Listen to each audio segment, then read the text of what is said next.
Hello ಕೃತಿ ಎಲ್ಲಿ ಅವಳು ಡಿಪ್ರೆಷನ್ಗೆ ಹೋಗ್ಬಿಡ್ತಾಳೋ ಅಂತ ಭಯ ಆಗ್ತಾ ಇದೆ. ಅಂಕಲ್, ಸಮಾಧಾನ ಮಾಡ್ಕೊಳ್ಳಿ. ಡಾಕ್ಟರ್ ಆಗಿ ನೀವೇ ನಂಬಿಕೆ ಕಳ್ಕೊಂಡ್ರೆ ಹೇಗೆ? ಅವಳು ನೀನು ಚಿಕ್ಕವರಿದ್ದಾಗಿಂದ ಒಟ್ಟಿಗೆ ಬೆಳೆದಿದ್ದೀರ. ಅವಳು ನೀನು ನೋಡಿದ್ರೆ ಬದಲಾಗ್ತಾಳೆ, ನಿನ್ನ ಮಾತು ಕೇಳ್ತಾಳೆ. ತಿರುದು ಬೇಗ ಬಂದ್ಬಿಡಮ್ಮ. ಹ್ಞೂ ಅಂಕಲ್, ನಾನು ಬರ್ತೀನಿ. ನೆಕ್ಸ್ಟ್ ವೀಕೆ. ಸರಿನಮ್ಮ, ನಾನು ನಿನಗೋಸ್ಕರ ಕಾಯ್ತಾ ಇರ್ತೀನಿ. ಸರಿ ಅಂಕಲ್, ಬಾಯ್.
ಡಾಕ್ಟರ್, ನಾನು ಇಂಪನ.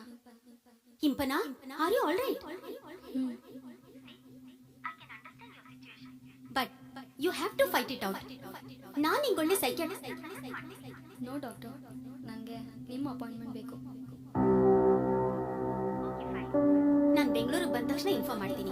ಸಿಗೋಣ. C you doctor. ರಿಕವರಿ ಆಗಬೇಕು ಅಂತ ಮನಸ್ಸಲ್ಲಿ ಆಸೆ ಇರೋರಿಗೆ ಮೆಡಿಸಿನ್ಸ್ ಅವಶ್ಯಕತೆ ಇಲ್ಲ. 100 ಸರ್ಜರಿ ಮಾಡಿದ್ರು ಪ್ರಯೋಜನ ಇಲ್ಲ.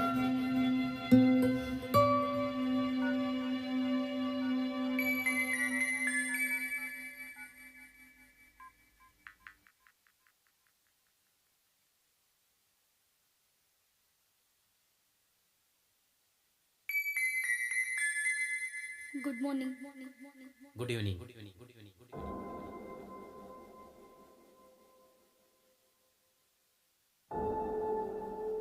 ಸುಮ್ಮನೆ ಇರೋ. ಗುಡ್ ಮಾರ್ನಿಂಗೋ ಗುಡ್ ಈವ್ನಿಂಗೋ ಎರಡರಲ್ಲೂ ಗುಡ್ಡೆ ತಾನೇ ಇರೋದು. ಇನ್ಮೇಲೆ ಬ್ಯಾಡ್ ಡೇಸ್ ಎಲ್ಲ ಮುಗೀತು. ನಿನ್ನ ಮೊದ್ಲಿನ ತರ ನೋಡಕ್ಕೆ ನಾವೆಲ್ಲ ವೇಟ್ ಮಾಡ್ತಿದೀವಿ ಇಂಪನ. ನನ್ನ ಹತ್ರ ಕೆಲವೊಂದು ಐಡಿಯಾಸ್ಗಳಿವೆ. ಅದನ್ನ ಎಕ್ಸಿಕ್ಯೂಟ್ ಮಾಡೋದಕ್ಕೆ ನಿಮ್ಮ ಹೆಲ್ಪ್ ಬೇಕಾಗುತ್ತೆ. ನೀನು ಖುಷಿಯಾಗಿರ್ತಿ ಅಂದ್ರೆ ನಾವೇನ್ ಬೇಕಾದ್ರೂ ಮಾಡೋದಕ್ಕೆ ರೆಡಿ. ಥ್ಯಾಂಕ್ಸ್. ಡೀಟೇಲ್ಸ್ನ ಟೆಕ್ಸ್ಟ್ ಮಾಡ್ತೀನಿ.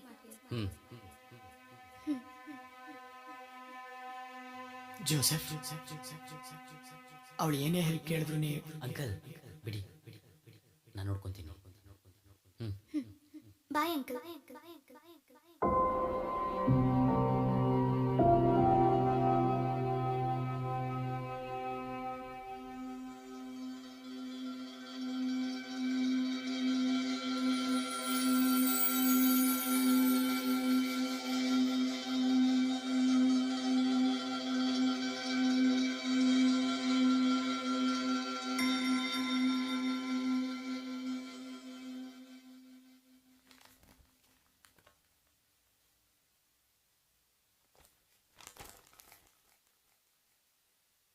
ಇಂಪನ, ಹಾ ಪಾಪ. ತಿಂಡಿ ತಿನ್ಕೊಂಡು ಹೋಗಮ್ಮ. ಸರಿ ಬಾ. ಹಬ್ಬ ಇನ್ನೇನು ಹೇಳೋದು ಬೇಡ.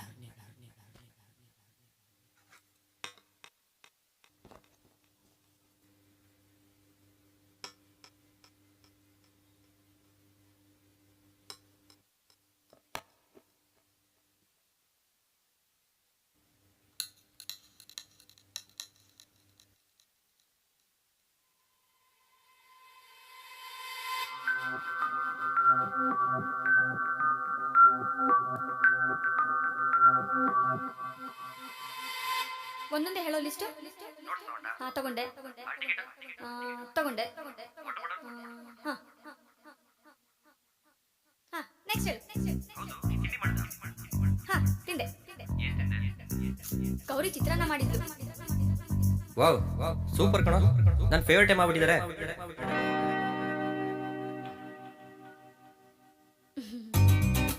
ಲೈ ಗೌರಿ 2 ದಿನದಿಂದ ಚಿಂತಾ ಮಾಡಿದ್ದಾಳೆ. ನಿಮಗೋಸ್ಕರ ಅರ್ಲಿ ಮಾರ್ನಿಂಗ್ ಫ್ಲೈಟ್ ಹತ್ತು ಬಂದು ತಿಂಡಿ ಬೇರೆ ಮಾಡ್ಕೊಂಡು ಹೋಗ್ತಾಳ. ಗೊತ್ತು ಚೆನ್ನಾಗಿ ಗೊತ್ತು. ನೀನ್ ಟೆನ್ಷನ್ ಆದ್ರೆ ಊಟ ತಿಂಡಿ ಬಿಡ್ತೀಯ ಅಂತಾನೂ ಗೊತ್ತು. ಅದನ್ನ ನನ್ನಿಂದ ಕವರ್ ಮಾಡೋದಕ್ಕೆ ಈ ತರ ಸುಳ್ಳು ಹೇಳ್ತೀಯ ಅಂತಾನೂ ಗೊತ್ತು. ನೋಡು, ನಿನ್ ಫೇವರೇಟ್ ವೆಜ್ ಪಲಾವ್ ತಂದಿದ್ದೀನಿ, ಬಾ ನಾನೇ ತಿನ್ನಿಸ್ತೇನೆ. ಪಲಾವ ಮತ್ತೆ ಎಕ್ಸಾಮ್. ಗುಲ್ಡು, ನೀನ್ ಡ್ರೈವ್ ಮಾಡ್ಕೊಂಡೋದ್ರೆ 40 ಮಿನಿಟ್ಸ್ ಬೇಕಾ? ಅದೇ ನಾನ್ ಡ್ರಾಪ್ ಮಾಡಿದ್ರೆ ಜಸ್ಟ್ 20 ಮಿನಿಟ್ಸ್. ಸೊ ನಮ್ಮ ಹತ್ರ ಇನ್ನು 20 ಮಿನಿಟ್ಸ್ ಟೈಮ್ ಇದೆ.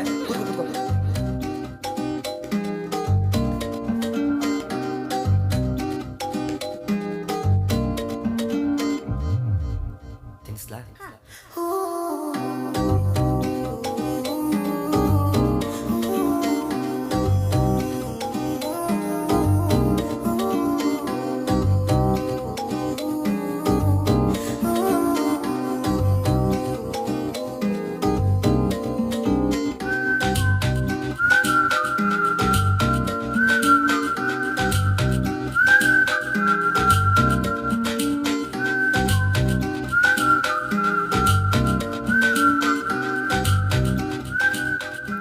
ಅದು ನಾನು ಸುಳ್ಳು ಹೇಳಿ ಹೇಳಿ ಸಿಕ್ಕಾಕೋತೀನಿ.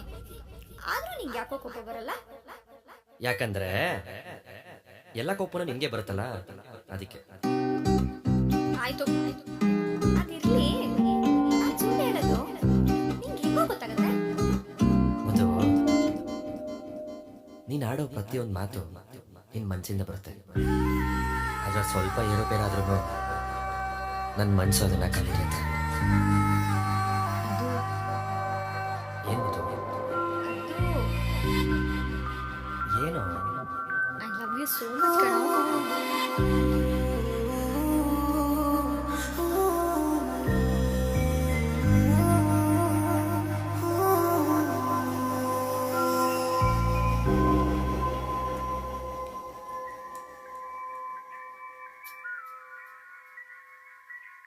ಹಾ ಜೋಸೆಫ್, ಬಂದೆ. ಒಂದು 20 ಮಿನಿಟ್ಸ್ ಅಷ್ಟರಲ್ಲಿ ಅಲ್ಲಿರ್ತೀನಿ. ಹಾಯ್ ಗರ್ಲ್ಸ್, ಬಾಯ್ ಫ್ರೆಂಡ್ಸ್ ಬೇಕಾ?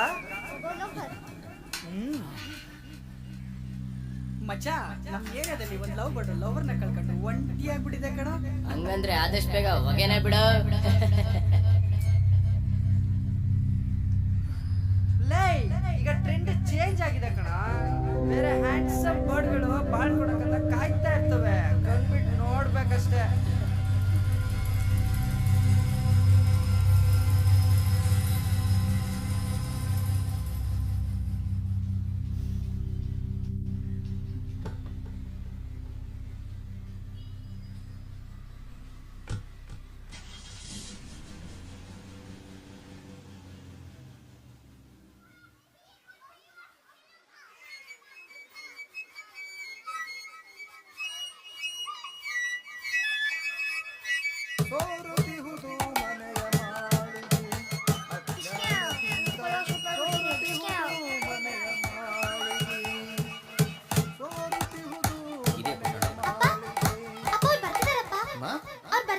ಮನೆಯೆಲ್ಲ ನೀಟಾಗಿದೆಯಾ ಪುಟ್ಟ? ಪುಟಿ ಚೇರಕ್ಕಮ್ಮ.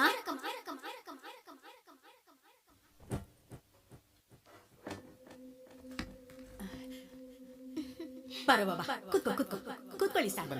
ರೀ, ನಿಧಾನ ಇಲ್ಲಿ ಚೇರ್ ಇಟ್ಟಿನಿ, ಕೂತ್ಕೊಳ್ಳಿ.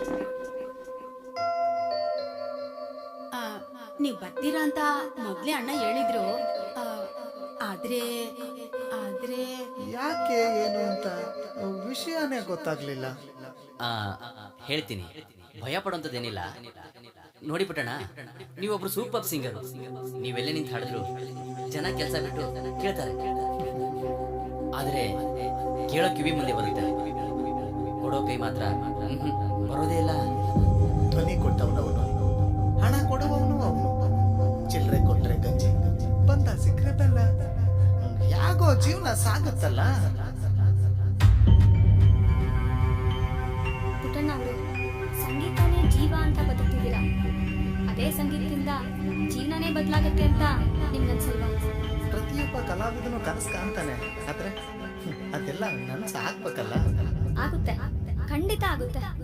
ಅದು ನಿಮ್ಮ ಮಗಳಿಂದ ಸಾಧ್ಯ. ನಿಮ್ಮಲ್ಲಿರೋ ಟ್ಯಾಲೆಂಟು ಪೈಪ್ಲೈನ್ ನಿಮ್ಮ ಮಗಳಿಗೂ ಬಂದಿದೆ. ಅವಳಿಗೆ ಇಷ್ಟ ಆಗೋ ಯಾವುದಾದ್ರೂ ಒಂದು ಮ್ಯೂಸಿಕಲ್ ಇನ್ಸ್ಟ್ರೂಮೆಂಟ್ನ 1-2 ವರ್ಷ ಕಲಿತು ಅದರಲ್ಲಿ ಎಕ್ಸ್ಪರ್ಟ್ ಆದ್ರೆ ಜೀವನ ಪೂರ್ತಿ ಕಲಿಯೋ ಮಕ್ಳಿಗೆ ಅದನ್ನು ಹೇಳ್ಕೊಡ್ತಾ ನಿಮ್ಮ ಜೀವನ ಸಾಗಿಸ್ಬೋದು. ಕಂಪ್ಲೀಟ್ ಟ್ಯೂಷನ್ ಫೀನ ನಾನು ಒಂದಾದ್ರೆ ನೀವು ಕಷ್ಟಪಟ್ಟು ಕಿರ್ಚಿ ರಸ್ತೆ ಮಾಡೋ ಅವಶ್ಯಕತೆ ಇರೋದಿಲ್ಲ. ನಿಮ್ಮ ಕೇಳಿ ಈ ಕುರುಡ ಹೋಗಾಗ್ಬಿಟ್ಟ ಕಡಮ. ನಿಮ್ಮ ಆಸೆಗಳೆಲ್ಲ ಈಡೇರಲಿ ಅಂತ ನಾವೆಲ್ಲರೂ ಆ ಭಗವಂತನಲ್ಲಿ ಕೇಳ್ಕೊಳ್ತೀವಿ. ಸರಿ, ನಾವು ಬರ್ತೀವಿ. ಬರ್ತೀವಿ ಪುಟ್ಟಣ್ಣ ಅವರೇ. ಬಾಯ್ ಪುಟ್ಟ. ಪುಟ್ಟಿ, ಅಮ್ಮ,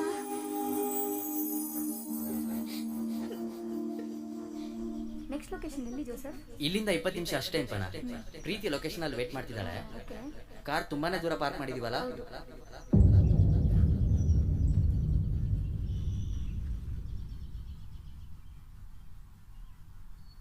ಹೇಗಿದ್ದೀರಾ ಅಮ್ಮ?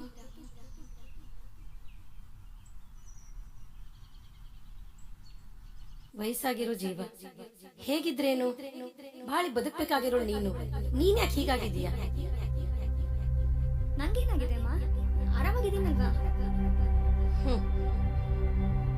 ಇಂಪಾಗಿ ಹಾಡ್ತಾ ಇದ್ ಕೋಗಿಲೆ ಸುಮ್ನೆ ಕೂತು ನಾನು ಆರಾಮಾಗಿದ್ದೀನಿ ಅಂದ್ರೆ ಪ್ರಪಂಚ ನಂಬುತ್ತೇನಮ್ಮ? ನನ್ನ ಮಗನ ನೆನಪು ನಿನ್ನ ಎಷ್ಟು ಕಾಡ್ತಾ ಇದೆ ಅಂತ ನಂಗೆ ಚೆನ್ನಾಗಿ ಗೊತ್ತು. ನೀನು ಅವನನ್ನ ಮರಿಲೇಬೇಕು. ಮರ್ತು ಹೊಸ ಜೀವನ ಶುರು ಮಾಡಲೇಬೇಕು. ಅಮ್ಮ, ನೀವು ಹೀಗೆ ಹೇಳ್ತಿದ್ದೀರಾ? ನಿಮ್ಗೆ ಗೊತ್ತು ನಾನು ಅವನನ್ನು ಎಷ್ಟು ಪ್ರೀತಿಸ್ತಿದ್ದೆ, ಎಷ್ಟು ಹಚ್ಕೊಂಡಿದ್ದೆ ಅಂತ. ಅಮ್ಮನ್ ಮರೆತು ಬದುಕೋದಿಕ್ಕೆ ನಂಗೆ ಸಾಧ್ಯ ಇಲ್ಲ. ಇಷ್ಟು ವರ್ಷ ಸಾಕಿ ಈ ಸಲ ಹೀಗೆ ಬೆಳೆಸಿದ ತಾಯಿ ನಾನೇ ಅವನನ್ನ ಮರಿತಾ ಇದ್ದೀನಿ. ತಾಯಿ ಪ್ರೀತಿ ಮುಂದೆ ನಿನ್ ಪ್ರೀತಿ ಯಾವ್ದು? ನೀನ್ ಸರಿ ಹೋಗೋವರೆಗೂ ಜನ ನನ್ನ ಮಗನ್ ಬೈಕೋತಾ ಇರ್ತಾರೆ. ಸುಮ್ನೆ ಅಪ್ಪನ್ ಮಾತು ಕೇಳಿ ಹೊಸ ಜೀವನ ರೂಪಿಸ್ಕೋ.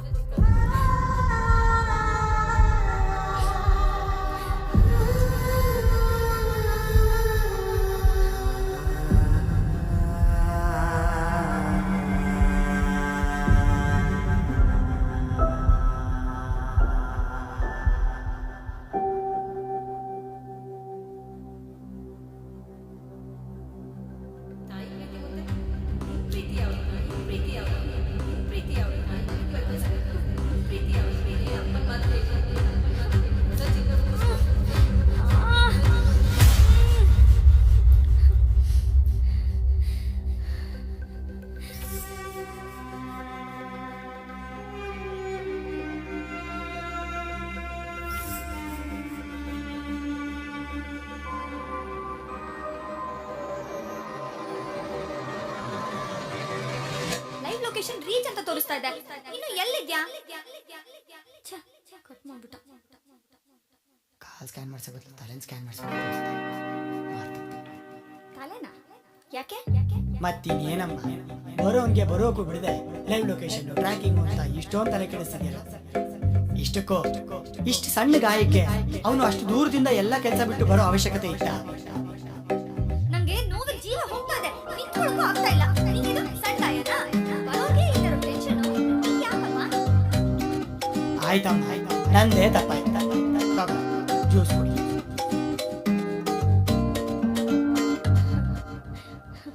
ಕಾಲು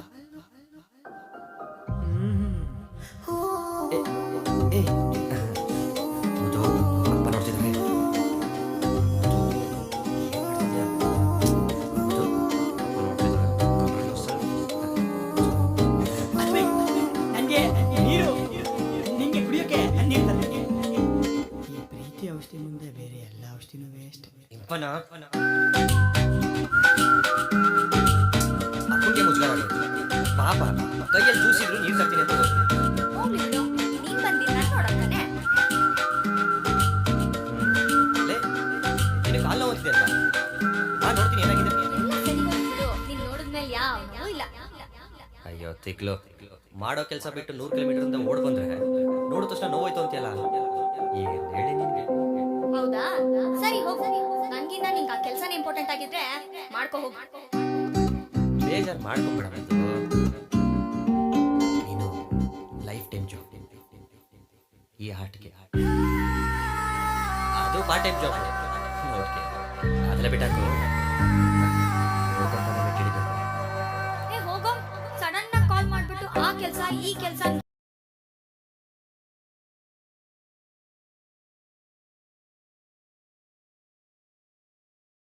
ಬಂದ್ರೆ ಟೆನ್ಷನ್ ಆಗಲ್ವಾ? ನಿಂದೆ ಯೋಚನೆ ನಂಗೆ ಏನೋ ಒಂಥರ ಭಯ. ಅದೇ ಗುಂಗಲ್ಲೇ ಹಿಂಗಾಯ್ತು. ಕರೆಕ್ಟ್ ಅಲ್ವಾ? ಇನ್ಮೇಲಿಂದ ಯಾವ ಕೆಲಸನೂ ಸಡನ್ ಆಗಿ ಹೋಗ್ಬಿಡಲ್ಲ, ನಿನಗೆ ಟೆನ್ಷನ್ ಕೊಡಲ್ಲ. ನಿನ್ ಬಿಟ್ಟು ಎಲ್ಲೂ ಹೋಗಲ್ಲ. ಸೋ ಮಚ್ ಕಣೋ.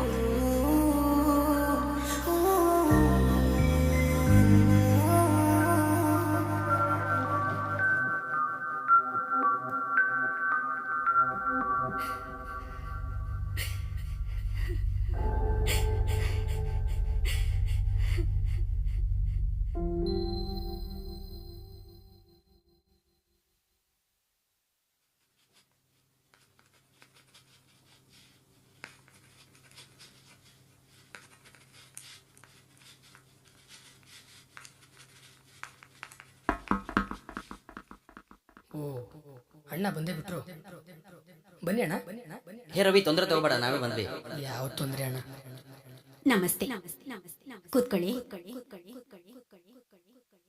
ಅಮ್ಮ, ಅವ್ರಿಗೊಂಚೂರು ಕಾಫಿ ಮಾಡ್ಬಿಡಮ್ಮ. ಹಾ, ಪರವಾಗಿಲ್ಲಮ್ಮ. ಹೌದು, ಸದ್ಯಕ್ಕೇನು ಬೇಡ. ಹೋಗಮ್ಮ.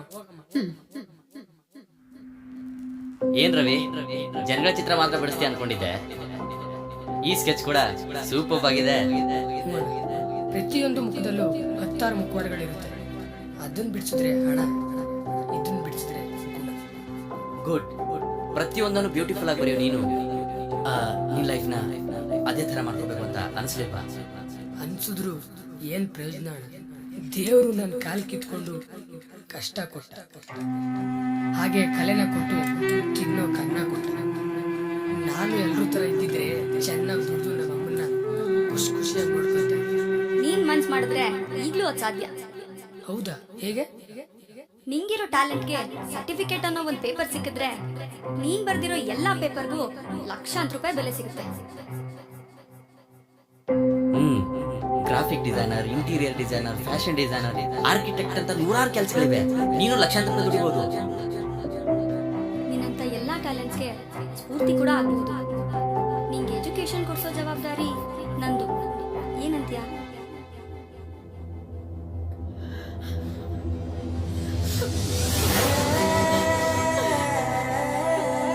ಏನ್ ಹೇಳ್ಬೇಕು ಅಂತಾನೆ ಗೊತ್ತಾಗ್ತಿಲ್ಲ. ಎಷ್ಟೊಂದು ಚಿತ್ರ ಬಿಡಿಸಿದ್ ನನ್ನ ಜೀವನಕ್ಕೆ ಇಂಥ ಒಂದು ಬಣ್ಣ ಬರುತ್ತೆ ಅಂತ ನಾನು ಅನ್ಕೊಂಡಿಲ್ಲ. ನಿಮ್ಮ ಈ ಸಹಾಯಕ್ಕೆ ಮನುಷ್ಯತ್ವ. ಕಷ್ಟದಲ್ಲಿರೋರ್ ಕೈ ಹಿಡಿಯೋ ನಿನ್ ಮನ್ಸು ತುಂಬಾ ದೊಡ್ಡದು ಕಣವ್ವ. ನಿಮ್ ಕಷ್ಟನೆಲ್ಲ ಭಗವಂತ ದೂರ ಮಾಡ್ಲಿ ಕಣವ್ವ.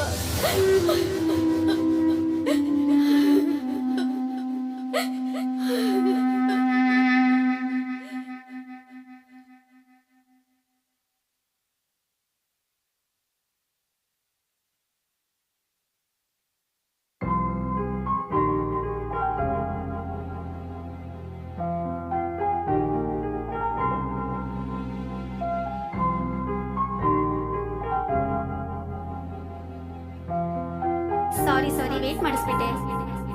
By the way, how are you Impana? I am good doctor.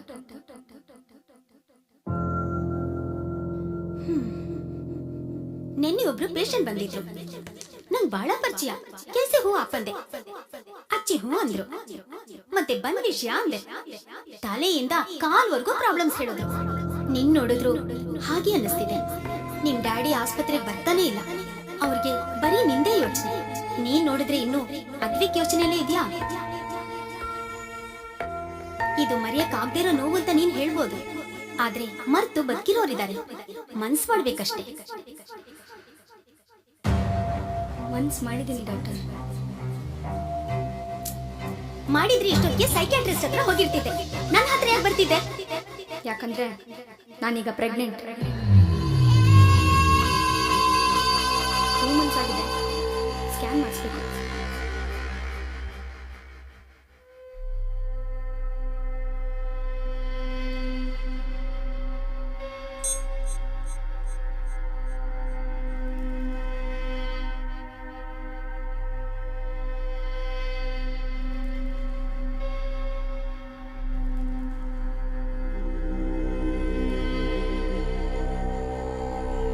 Impana ಅನ್ನೋಡು.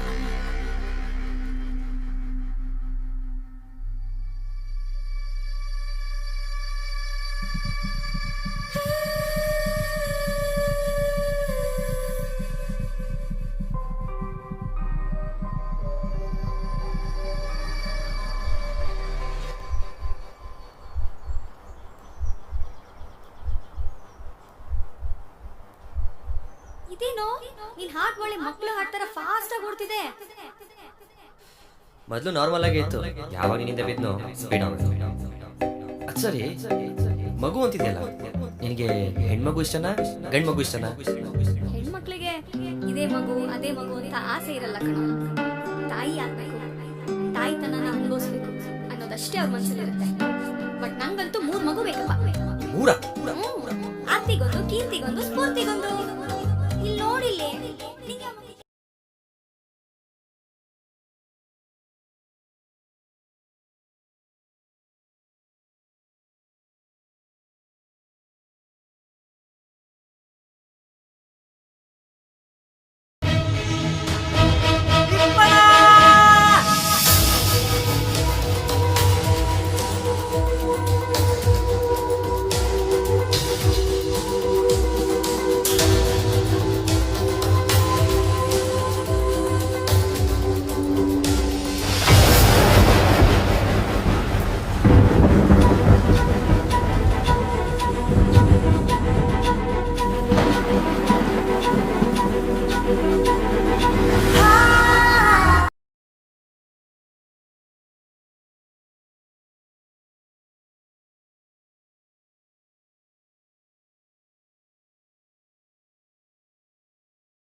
ಅವನಿಲ್ಲ ಅನ್ನೋ ವಿಷಯ ಹೇಳಿದ್ರೆ ಎಲ್ಲ ಕಾರ್ಯ ಅವರೇ ಮುಗಿಸ್ಬಿಟ್ರು.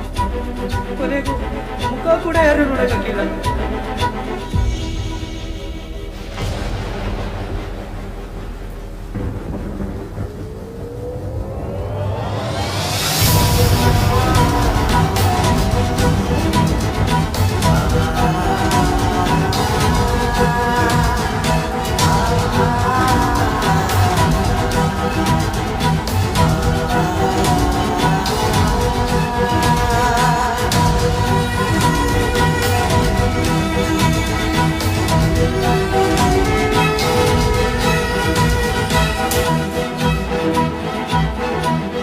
ಕಷ್ಟದಲ್ಲಿರೋರ್ ಕೈ ಹಿಡಿಯೋ ನಿನ್ ಮನ್ಸು ತುಂಬಾ ದೊಡ್ಡದು ಕಣವ. ನಿನ್ ಕಷ್ಟನೆಲ್ಲ ಭಗವಂತ ದೂರ ಮಾಡ್ಲಿ ಕಣವ. ಆಸೆಗಳೆಲ್ಲ ಈಡೇರಲಿ ಅಂತ ನಾವೆಲ್ಲರೂ ಆ ಭಗವಂತನ ಕೇಳ್ಕೊಳ್ತೀವಿ. ನೀವು ನೋಡ್ತಾ ಇದ್ದೀರಾ ಬ್ರೇಕಿಂಗ್ ನ್ಯೂಸ್. ಕೊರೋನಾ ಗೋಲ್ಮು. ವೈದ್ಯರ ನಿರ್ಲಕ್ಷ್ಯದಿಂದ ಸಾಮಾನ್ಯ ಜ್ವರಕ್ಕೆ ಬಂತು ಕೊರೋನಾ ಡೆತ್ ಸರ್ಟಿಫಿಕೇಟ್. ಪ್ರಜ್ಞಾಹೀನ ದೇಹಗಳನ್ನೇ ಸತ್ತಿದ್ದಾರೆಂದು ತೋರಿಸಿ ಮೋಸ ನಡೆದಿರುವ ಸಾಧ್ಯತೆ. ಸಾಯದೆ ಮಣ್ಣಾದವರು ಎಷ್ಟೋ. ಕೊರೋನಾ ನಿಜವಾಗಿಯೂ ಮಾರಣಾಂತಿಕ ಕಾಯಿಲೆಯೋ ಅಥವಾ ವೈದ್ಯಕೀಯ ಹಗರಣವೋ? ಗುಣ ನೋಡಿ ಹೆಣ್ಣುಗಳು, ಮುಖ ನೋಡಿ ಮಣ್ಣಿಗಿಡು. ವೈದ್ಯಕೀಯ ಪ್ಲಸ್ ರಾಜಕೀಯ = ಕೊರೋನಾ.